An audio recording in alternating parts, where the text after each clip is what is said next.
we can predict if somebody's going to be happy, fulfilled, and thrive in their job based on who they innately are and their talents. So, for example, I'm very high in innovation. My number one talent is embracing diversity. That doesn't necessarily mean DE&I, although that's true in my case. What it really means is, do I care about people? And it's measurable.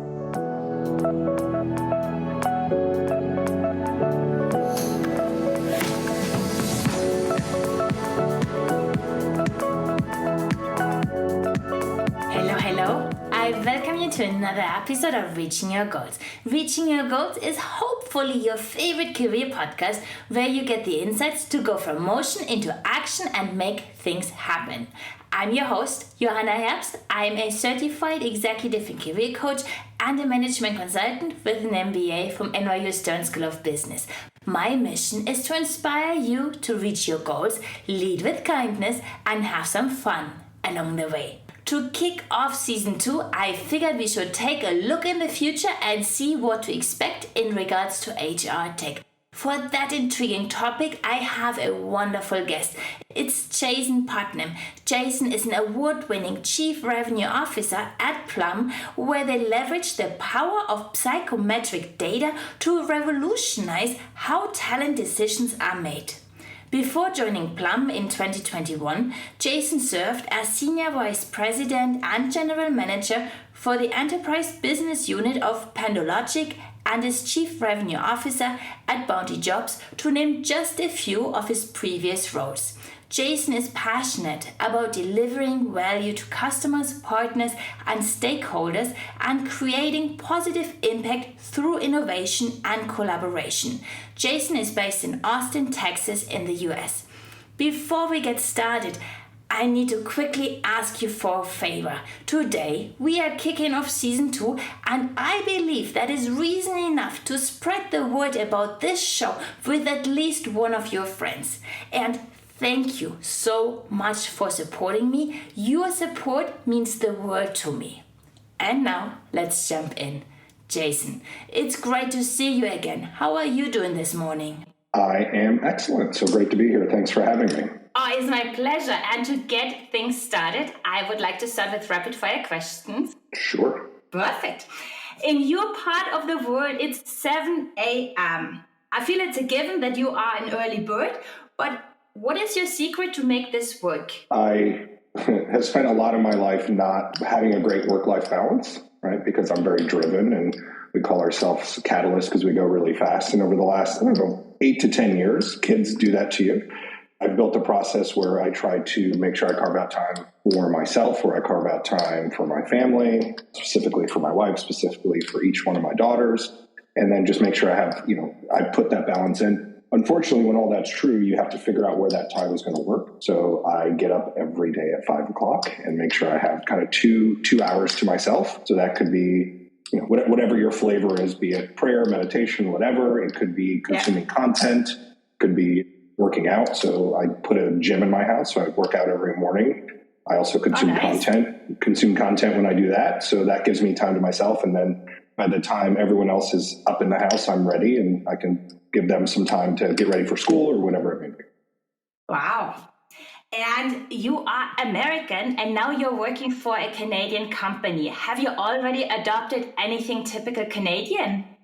It's funny, there's an interesting mix where I'm trying to have them adopt some of the American tendencies, right? But Canadians tend to have a culture of perfection, which in the startup world is hard to do. So we're trying to be able to say it's okay to make some mistakes, but fail fast and go quick and change if you have to change. There's a bit of Canadian vernacular that I have picked up over time, like every now and then I say sorry, just like the Canadians do, but that's probably the biggest part. And what do you need to be at your best? Me personally, I need focus. I need to be able to quickly assess the problem that I'm trying to solve and ultimately the opportunity that comes from solving that and understanding the outcomes that are associated with that so I can make those decisions quickly. And then I always bear down on what are all the possible outcomes that could be true if this decision's made. And when you have been doing this for a long time, I'm not young, what you find out is there's really only 3 or 4 potential outcomes, and then you just weigh those. So when I'm making kind of any decision, buying a pair of shoes to, going to take a job to hiring somebody, it's like, what are the potential outcomes that are going to be there if I do this, don't do this, or do something in between? And for me, being able to do that quickly allows me to be at my best and make those decisions, the best possible decision I can make, and make those quickly. And say, who is one of your role models? Funny enough, my wife's a huge role model for me. We've been together 21 years, and we are the exact opposite human beings. And that getting married later in life, you're already kind of set in your ways as human beings, and we both were. But being able to learn, because we're so opposite, being able to learn some of those things that got her where she was and how she gets through every day. I've adopted some of those. She's adopted some of mine. My dad's a huge role model. We grew up in the opposite of affluent, but he put a lot of onus on two things. Number one was work ethic, which I've adopted wholeheartedly. And then number two was humor. So I'm not inherently a funny person, but I can now see the humor in a lot of things, and even in the bad things. So for me, that combination of the two things has been very helpful for me. And you just mentioned your wife and your dad. How would they describe you in just one word? It's a good one. I don't know if the word I'm going to use that my wife would describe me, what she would think would be positive or negative, but dedicated would be, and committed would be those words. Over the years, it has gotten more dedicated and committed to, both family and career, but early on it was probably the latter more than the former. So that has changed. I would say my father would say the same thing. I really care about people, and I care about driving people to relationships that are going to impact them and their family and the people around them. So my level of kind of dedication and commitment has actually been to people more than career. But a lot of those people have been people I work with, people I work for, people who report to me. So that level of commitment to those people is probably what I would say. Wow. Looking at leaders, what is one quality that is just a must? Consistency. Yeah, it's doing the same thing over and over. The best boss I ever had was very early on I'll tell you a little longer story because I think it matters of why I say that. And he was probably the least nice person I've ever met in my life. But he was the same way with every single person in the company. So you knew what you were going to get every single day. And I remember later on not working for him and working somewhere else, and we had a conversation about it where he was a different person when you didn't work for him. And he was like, I want to be the same person every day. I want everyone to know it. You never walked into my office unsure of the answer you were going to get based on the question. Now, for me, I believe consistency is the most important thing for myself as well. I'm on the other end of that spectrum, but consistency. And I think that's true, not just in leadership. I think it's true in relationships and family and friends. Just be the same person and try not to surprise people with the outcomes that you're going to deliver to them. What is the best advice you've been given in your personal or in your professional life? Put people first, understand that what you're doing is just not only about you, but it's about others. And that if you truly put other people first, good things are going to happen to you and to those that you care about. So for me, that's how it's not always been that way.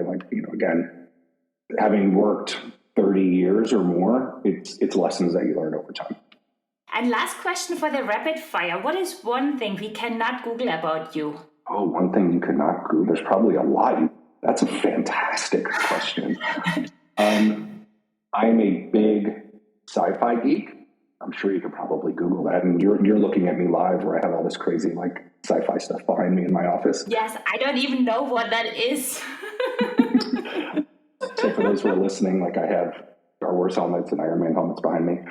Yeah, that's probably it. It surprises people when they find out. Yeah. Thank you. And now we learned bits and pieces, and I'm very curious to find out what are the key milestones that led you to where you are today? I started working very, very early. Again, non-affluent family. So I was working for, I think I've passed time where I can get in trouble with the IRS. I started working under the table, for cash at 13. Right. So learning that, and I worked for an immigrant family. So learning just that work ethic from them and how they supported each other at work as a family was a huge milestone for me. And then that kind of allowed me to get kicked off in my career early, because by the time I hit the workforce, I had already had a lot of experience, which was really good for me. And as somebody who always wanted to drive change, that was important to me. So I sought out people and roles where I felt like my skill set, even though it wasn't fully developed, could do that. So I changed careers a few times and would take steps back in that to then learn a particular thing. So I was in management roles. And then when I got into technology, I took a step back to understand how that role needs to be as an individual contributor. And then I just started having conversations for people. So I think that the biggest milestone for me was any company I went into, I had this intellectual disposition where I really just wanted to understand everything about it. So if you were somebody who was a delivery driver, I would take them out to lunch and understand their job. If you were the CEO, I wanted to understand that job. So for me, just that drive for knowledge was critical. And then that led to different things. So when I then got into bigger roles, I could go in and say, I understand how that particular role works, or I understand how that particular role works. And that allowed me to kind of scale title-wise and responsibility-wise within each industry and each role that I went into. And then as I got into HR tech, which I've been in for 3 companies in a row, at the highest level, understanding the industry has allowed me to build relationships and be an advisor in that industry. So now I'm getting that same level of conversation support from not just my inner circle, but people around me. So where I used to go to mentors and leaders and influencers, I've now become one of those. So I can now give that back to others. So that has led to not only the roles I have and the success I have, but being an advisor, being on boards now, being an investor now in other companies in our industry. And I want to give back to be able to do that. There's been significant milestones. Those aren't the ones that I care about that much, funny enough.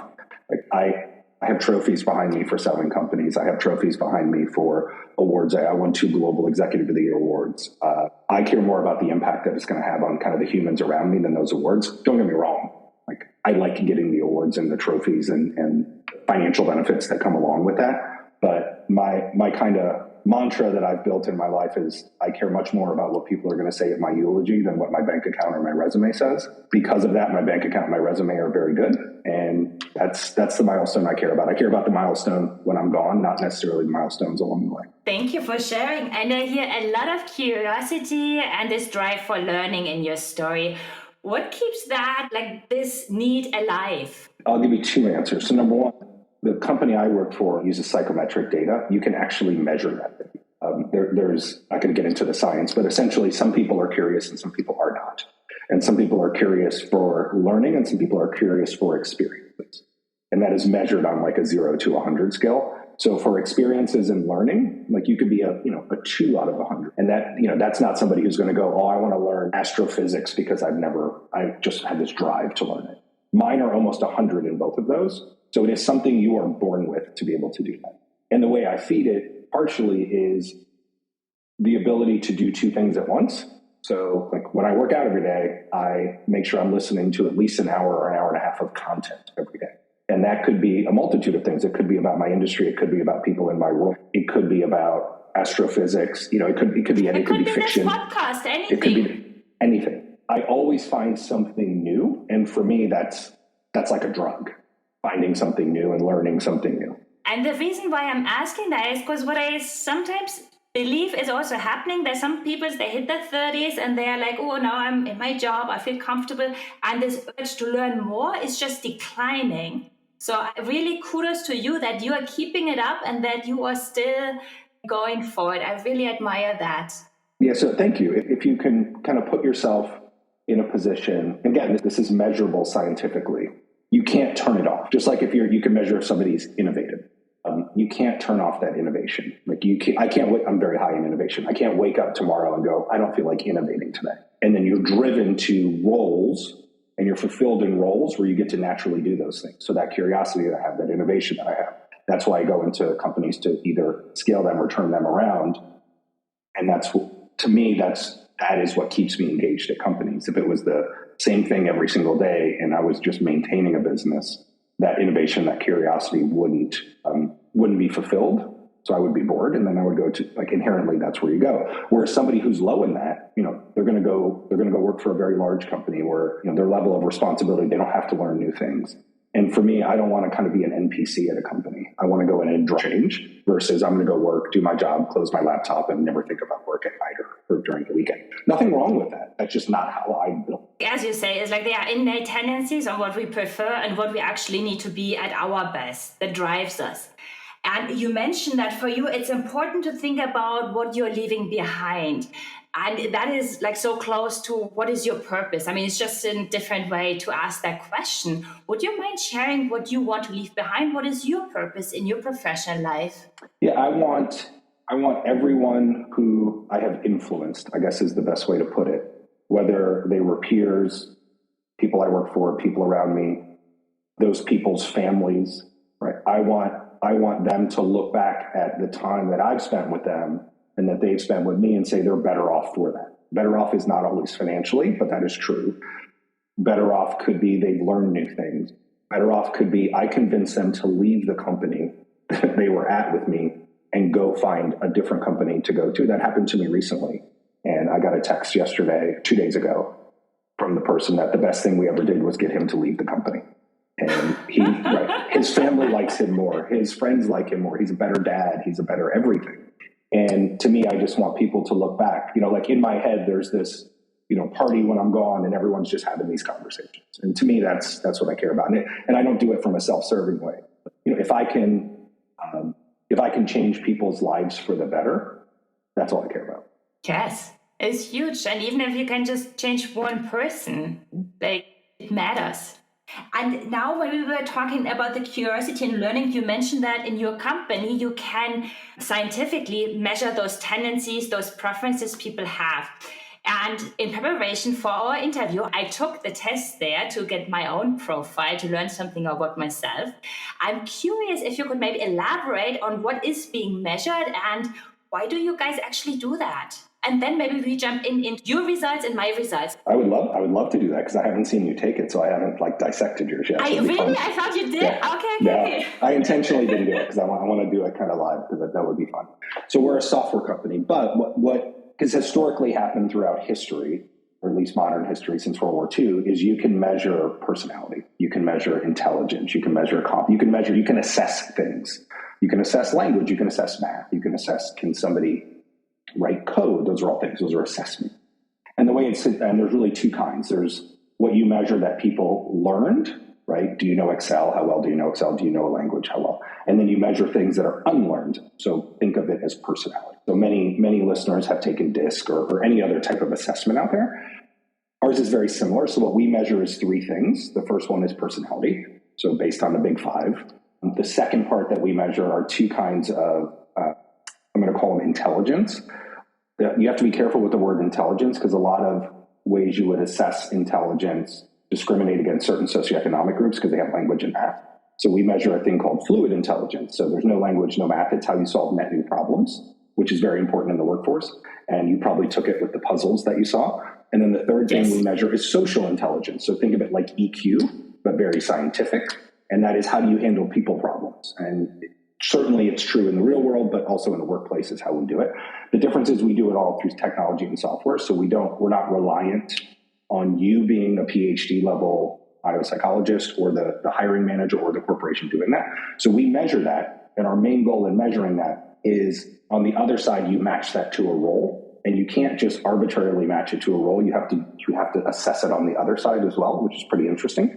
So when you bring those two things together, we can predict if somebody's going to be happy, fulfilled, and thrive in their job based on who they innately are and their talents. So for example, I'm very high in innovation. My number one talent is embracing diversity. That doesn't necessarily mean DE&I, although that's true in my case. What it really means is, do I care about people? And it's measurable. So at my previous company, which was a great success story, I was brought in by the board, we scaled it, we sold it for a whole lot of money. But innately, the process that we had was, there was no innovation because we were scaling to exit. And I'll leave it this way, we did not put people first. So as successful as that was for me in my career, I couldn't leave fast enough.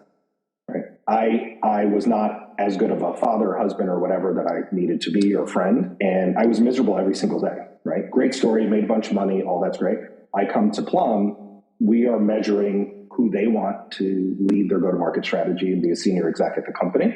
And out of 100, I was a 95, which means I'm in the upper 5% 5% of the entire global workforce. 40,000 people a month take this. So when you applied for the job, you also went through their own process. So you took the test and they were matching it. And did you also send a resume or you guys skipped that? I didn't apply for the job, and I did not send a resume. I met our CEO at an industry dinner, and within 3 hours, I had accepted a board seat. Yeah, so I'd accepted a board seat. I had 7 offers, and she just kept trying to convince me to come work for this small company that I'd never heard of.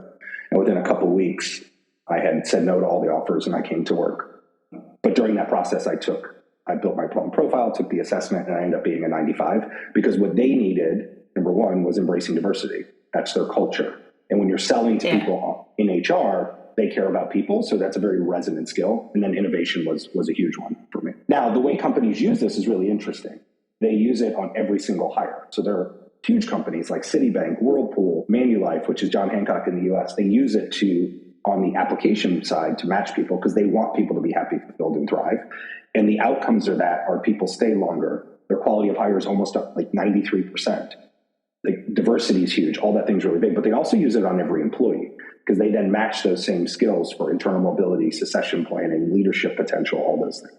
This impact on diversity, because now when you match the skills, I guess, might not show what is their name so that you know where's the person from or the gender or the age. You just match personality and skills wise. Is that a good fit, right? Yeah. So being in this industry a long time, what's broken in the industry is who gets to the interview. It's actually not who gets to the interview. It's who gets to the interview. Yeah. And it's no one's fault. So what happens is, let's say you're a company who posts a job, you get 100 applicants. It's very hard to go through 100 resumes. And science says if you just hire based on that process, you'll get it right 10% of the time and wrong 90% of the time. So what you do as a company, everybody does, is you build people, process, and technology to get a subset of that 100, sometimes thousands, to a structured interview. Because the math, once somebody gets to a structured interview, the efficacy of that decision is 40%. So it's significantly higher. But because you have people, product, and technology, you have to have ways to screen people out, right? How long have you done your job? Where do you live? Where did you go to school? How long did you go to school? So what happens is you screen people out who should actually be screened in, right? So the hiring manager may say, I need 10 years experience, but Susie has 9.5, so she inherently got screened out. So the way our clients use that is they put Plum first. They sort based on their match score. So if Susie was a 95, she would have been surfaced towards the top. And then a hiring manager or whoever is doing that could look at that and go, she only has 9.5 years experience, great. Or if your name was Jerome and not Jason, like me, you're at a 6-year career disadvantage. So just being able to sort based on those skills that are going to make them successful in the organization, they start from the top and work their way down. So the person who on paper may be a great fit, he's got 10 years experience, but if he was a 45, he's not going to be great. He can do the job. That's not saying he can't. He may have the eligibility and have all the skills, but just like me at my previous company, if you're putting him in a position where he's not going to use his skills every day that come naturally to him, and you're putting stuff on him, let's say that person was very low in execution or teamwork, and you're putting them in environments where that's going to be the majority of their job, they're going to burn out very quickly and they're going to leave. Exactly, because I guess we need to assume that people want to do a good job. So if they are happy in their role and it's working for them, they will perform better, they will stay, as you say. It's really like win-win. In that equation, is there any party that is losing? Great question. There's not, because the way it works is, again, we'll use Susie. Susie comes in and she's a 45 match. She can be matched to every other role at the company too, instantly. So she may have applied for financial analyst role and she's a 45, but maybe for commercial banking, she's a 95. So there's really nobody losing, because ultimately who you say no to is just important as who you say yes to. And when you look at what people want now, kind of in this purpose-driven labor market, what's really changed in the industry, it's going to be a long answer to your question, I'm sorry, but I think it's important for people to understand. The old days, like me being an old person, we went to work because what made us happy was we got a paycheck and we came home and took care of our family. We probably had 2 drinks before we talked to our family because we were miserable at work, but our happiness was, yeah, I have a paycheck. That has completely been flipped on its head. When you look at what people care about today, they want pay and benefits. But it's not only about pay and benefits. They want stability, which is really interesting because that's not what people think people want. They want professional development. They want a positive employer brand, and they want flexibility. But a big thing that they want is they want a role in which they can do their best. People want to drive an impact. Happy employees stay 4 times longer in their job. Right? The impact of the costs of that is huge. Happy employees commit twice as much to their task. right? We've heard about quiet quitting. This is the opposite of quiet quitting, right? If you're happy in your job. Company with highly engaged employees have 21% higher profitability, right? Fulfilled employees stay 3 times longer. They experience less burnout. They're 322% more productive. So matching all that on the front end and then pulling that through has huge financial impacts on a business. So does that mean in the future, at some point, it will be like that you complete a profile and then as a company, you're like, oh, you'd be a perfect match in this group and we're looking for somebody, you're 95 here. Could that be an option for you? So the person is applying but doesn't know exactly for what, just this company could be it. It happens today already. So Scotiabank, huge bank out of Canada, they use it broadly, but specifically in their campus recruiting, it's a really interesting story. They've eliminated resumes. So if you're a recent grad or entry level, no resumes, you actually apply with Plum, which is our company. You're instantly matched to 16 different jobs. You applied to be, a financial analyst, and maybe you were 45, or maybe they hired somebody else and you were the silver medalist. They can then match you the job. Not as importantly, maybe not more importantly, it works the other way around too. So a job gets created internally because all the employees have Plum as well. They can look at it before they go post a job to say, is there anybody internally who's a good fit for this job? The traditional linear path of you're a BDR, then you go to a salesperson, then you're a sales manager. That's kind of been blown up recently in a post-pandemic world. So what's happening now is people are taking lateral moves within their career. And because they are now being seen for roles that they can do and be upskilled in, people are staying much longer. Oh, I love that. As I said, I took the test as well, and I want to share with you what I got. And my top 3, it's the communication, teamwork, and innovation. When I was reading through it, I felt like, yeah, that sounds like me. So it was confirming that I'm on a right path. That doesn't surprise me. Yeah. When you look at the experience, so as a candidate, people inherently don't like to be assessed, or they don't like to take assessments because the experience is not great. And you don't get something in return. It's a bit of a black hole. If you were an applicant to one of our clients, you would get those results too. So that experience is good, and the accuracy of it is insane. Like people who are posting on LinkedIn, the results are like, I didn't think you could find this out about me, this quick. And there's some underlying things. We can actually look at leadership potential and some other things that are hardly weaved into what you already completed. Yeah, it doesn't surprise me. So communication, look at what you're doing, right? And you probably love doing this. Yes, I talk all day long. I'm going to make an assumptive statement here. I think if you could do this all day long and have multiple people and just talk to them, you would love it. And part of the innovation is you're curious, you want to hear people's stories that all make sense. So mine are embracing diversity, which was number 1. All that means is I give a crap about people. Like that's innately what it is. It's not such a bad thing. No, it's not. And number 2 is innovation. And then for me, number 3 is a combination. They're right on the cusp of persuasion and communication. So we are similar to some degree. Very similar, yep. When I took the test, I was wondering, what do I get as an outcome? And I actually was expecting something like, oh, those are the skills. You could work as a photographer, as a gardener, whatever, like something very concrete. That's kind of like what I had in mind. So when I now get those results and I say, okay, I might be good in diversity, innovation, persuasion. So what shall I do with that information? It's a great question. So not to get too scientific, you are who you are, and that won't change, right? Once you're 22 or older, it's very stable. So let's say execution was your lowest. I don't know what your lowest was out of the 10. That doesn't mean you can't execute. That just means you're going to put teamwork over that. So because your teamwork is and by the way, my teamwork's my lowest. I've had to build coping mechanisms over the years, especially over the years as an executive, to go, well, if I don't do teamwork, my team's not going to like me, right? And the reason that's important is you are who you are. What you match that to from a job is very different. And there's a lot of companies out there that will say, based on your profile, you should be in sales or you should be a gardener. There is no scientific backing of that because the job that you're going into changes. And salesperson at this company versus salesperson at this company are vastly different based on culture, leadership, where they're doing what they're selling, right? So the important part is when you're matched to something, it has to be job relevant. I know innately good salespeople are good in some, or have tendencies and traits in some of these areas, but not all good salespeople are that way. We never want to get into a point where we go, hey, you should go do this. Like my history is a great example. My last company, I'm doing the exact same job that I'm doing today. I'm just as busy, right? It's literally the exact same job. My resume was perfect for both because it's what I've done. Yet my experience and my outcomes personally are vastly different because I was such a high match for this particular role, but I would be potentially a very low match for another company, even though it's the exact same role. I mean, that is also then the match really in terms of what are your values, what are the company values, and is there an overlap? Because if, say, team value is high and I go to a company where everybody is just fighting individually and there's just this, like in German, we call it like this elbow culture, is not working. Yep. And it changes. So here's what's interesting.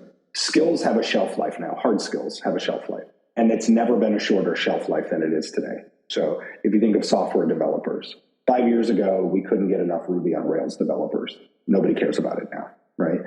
So those skills degrade and the shelf life of those skills is getting way smaller.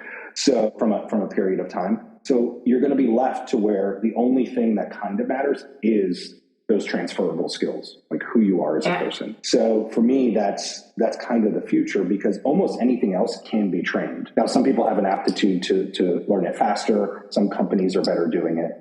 But the story I want to tell is interesting because they changed so quickly. So when I came to Plum, and I have permission to tell this story, I inherited a team. And my predecessor built his whole criteria for where the company was, who he was looking for, who he thought was right. And he had multiple inputs. You can't just do it with one person's input.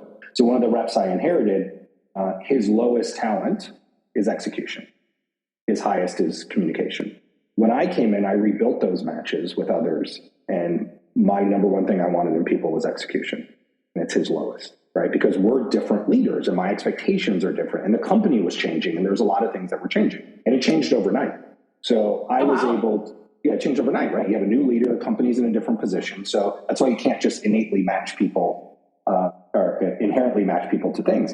So what's really great about what we do from a product is he pulled me aside. He reports to me 2 weeks after I started. And he said, let's have a conversation. I know you love execution. It's my lowest. Here's all the things I've done in my career for coping mechanisms. Think of them as cheat codes to make sure I can do execution. And I won't let you down with execution. However, it's not going to be my go-to thing. I'm always going to want to talk through something versus, go and do the work. He then gave me permission. He's like, here's how far you can go, beating me up, micromanaging me with execution before I say stop. And that's where a lot of people hate micromanagement is because you don't know the data on the people, leaders tend to micromanage people in things that they're innately good at. So he's giving me permission to micromanage him here. On the other side, I could go put him in front of the CEO of Coca-Cola tomorrow and I would have no concerns because of his communication so high. If we wouldn't have had that conversation, he would not have been at the company 2 weeks later. I guarantee it, right? Because my go-to thing is I'm going to hand you something, go do it. So now when we have calls and conversations, I just say, hey, here's the 5 things you need to do right after this. And he doesn't get upset and I don't get upset. And he's our top producer, and he has been since I've been here. I love the transparency, and I hear a lot of trust in that story. So that is a good place to be in. And you also just mentioned the future of work. What is one thing that our audience can do today to really get ready for that future? How do we prepare for that? Future's already here. So pre-COVID, the world changed overnight. I could tell you where we are today, I thought would take 30 years. What changed overnight was the pandemic. So I'm going to tell people, first of all, why it is, and then maybe potentially what you can do. So if you think about what happened overnight, we had a supply chain disruption. So think about it just like manufacturing. It used to be that if I wanted to work for Coca-Cola, I had to move to Atlanta. Or if I wanted to work for Dell, I moved to Austin, Texas, or wherever. And the reason was that's where the jobs were. So the companies had control of geography. And if I grew up in a very small town, either went to work for the 2 factories there or the 2 fast food places there, or I had to leave. And to me, it's very similar to I tell this story all the time. I'm going to use you. You and I grew up in the same small village in the Alps, right? And we're both 16 and we're the only 2 single people there. Regardless of what I look like, we're getting married, right? There's no other choices. And, I'm a hunchback with no teeth and you're beautiful. We're getting married. That's the way it worked. And because geography was a constraint, then you had horse and buggies. So now you had 3 or 4 more options. Jason didn't look quite as good as he used to. And look at that from today. You can theoretically date anyone anywhere. That's what's happened to the job world and the supply and demand with that. So companies lost, I hate to call it power, but they lost that constraint of geography because most jobs now can be done from anywhere. So companies have built their entire process around geography, and they've also built their entire process around being in control. They are no longer in control. At best, there's equal control between the human and the corporation, because your current employees can now have so many more options to go find because geography is no longer a constraint, and your applicants now can apply to a job anywhere in the world, theoretically, if they want to. So that's changed overnight, yet a lot of companies are not looking at it through that lens.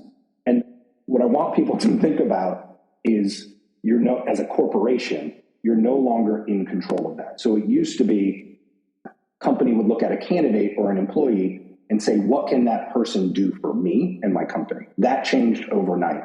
Now applicants are saying, what can that company do for me? And until you change that mindset, you will fail when it comes to hiring people and retaining those people. So the one thing you can do today is just start thinking about that part of the equation. Employer brand is incredibly important. Stability is incredibly important. Candidate experience is incredibly important. You are no longer in control if you're a corporation. If you're a human, do whatever you can to continue to develop yourself. But in order to develop yourself, you really need to understand yourself better. So what's happening, the outcome of this, not on the corporation side, but on the human side, has been very predictable, and we're seeing it. People are jumping and changing jobs every 90 days, every 6 months, every year. And then people are like, oh, it's because they want $5,000 more. That's actually not why it's happening. People want to be happy, fulfilled, and thrive in their role. So if you go back generationally, you only worked at that factory. It's the only job you had. You didn't have the choice to be happy, fulfilled, and thrive. So you wanted to come home and provide for your family, and that's how you got happiness. Now you have so many options. You don't have to go work at that factory. You can go work anywhere. But what people are still trying to do is be happy, fulfilled, and thrive. So they go work at a company and they go, oh, this wasn't what I thought it was. And because they can change in 6 months, they go to another company. It's just like speed dating. They keep hopping around until they find the right partner. So what I'm also hearing is for individuals is this soul searching, what would make me happy? But it's like what people want to leave behind, like this purpose question. I feel like it's really time for soul searching, because then you can actually go and get that. And we can use tools to do those assessments to really get this look in the mirror in a different way, to really see what are the things that I'm good at that help me thrive. So I feel like that is one thing to really take time for. Yeah, I'm with you, like this whole job jumping every 6 months, I don't think that is anything close to fulfillment. No, because jumping because they can, and the cup's not being filled. If you bring the people in who are innately going to be put in roles where they're going to be able to do their best, they're going to outperform everyone else, and they're going to be happy at the end of the day, which means they're going to stay longer, which means they're going to be, the stat I give you, 322% more productive, right? All of that's going to lead to that. And it's got to be it can't just be the humans doing it. It has to be on the corporation side as well. It has to be. Oh, for sure, for sure. So I think we also, as people, we can demand that. It's like what the young generation is doing already anyway. For sure.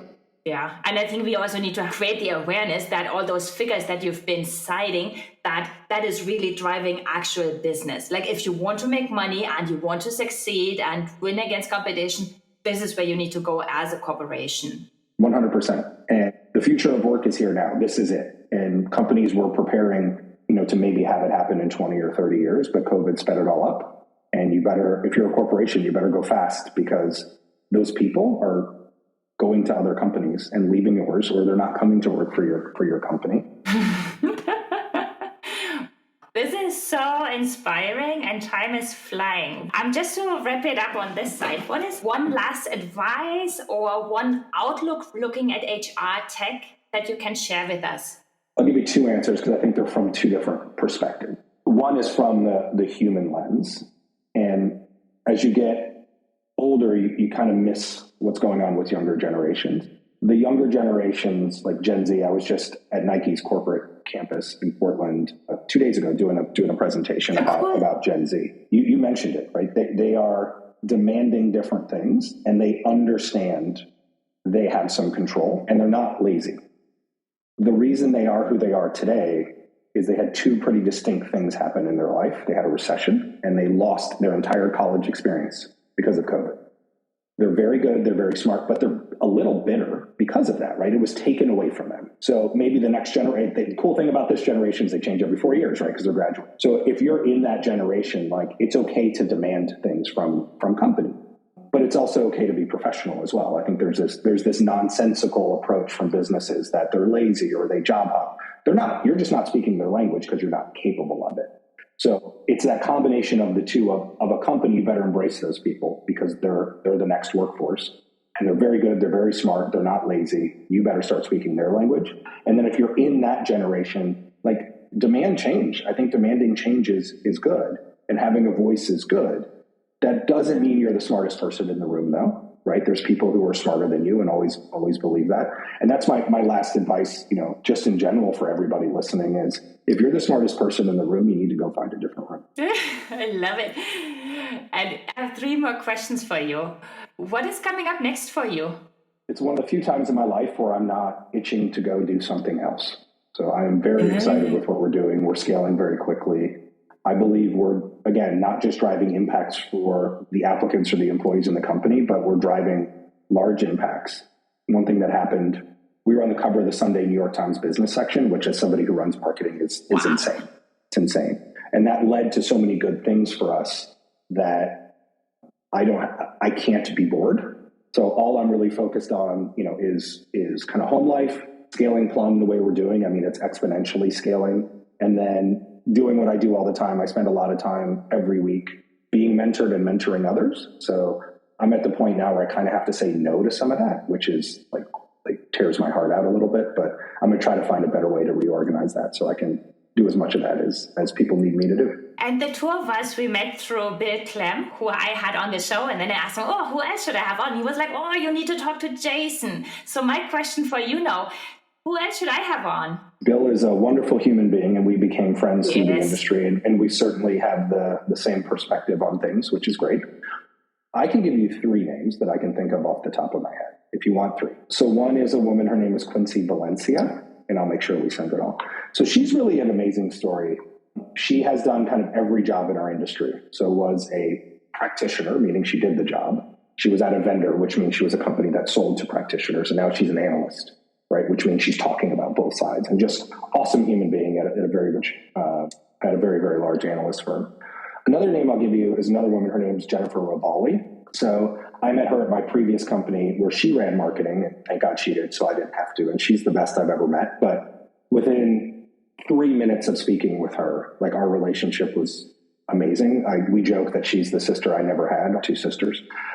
Like we are great friends to this day, and is just a testament to hard work and being a good human and driving big outcomes. And you will absolutely love her. She's fantastic. And being, a working mom and all the things that kind of go into that. And the last one I'll give you is a guy named Roger Dowie.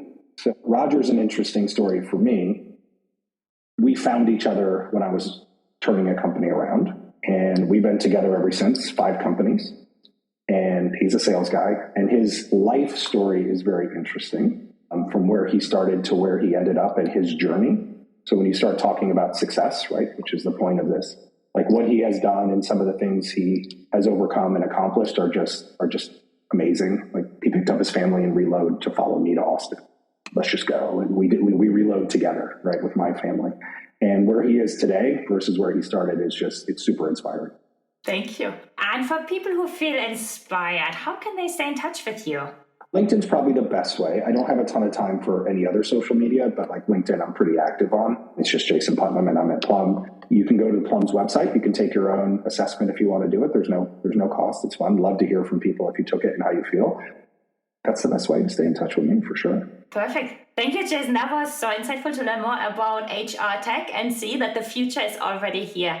Thank you for joining me today. Thank you for having me. I appreciate it so much.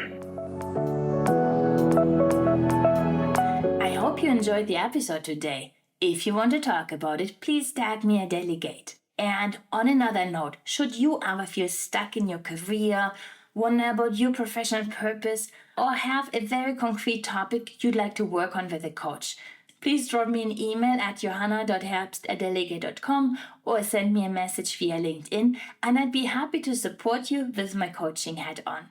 With that, we are done for today. We are one step closer to reaching your goals. Talk to you guys next time. Bye.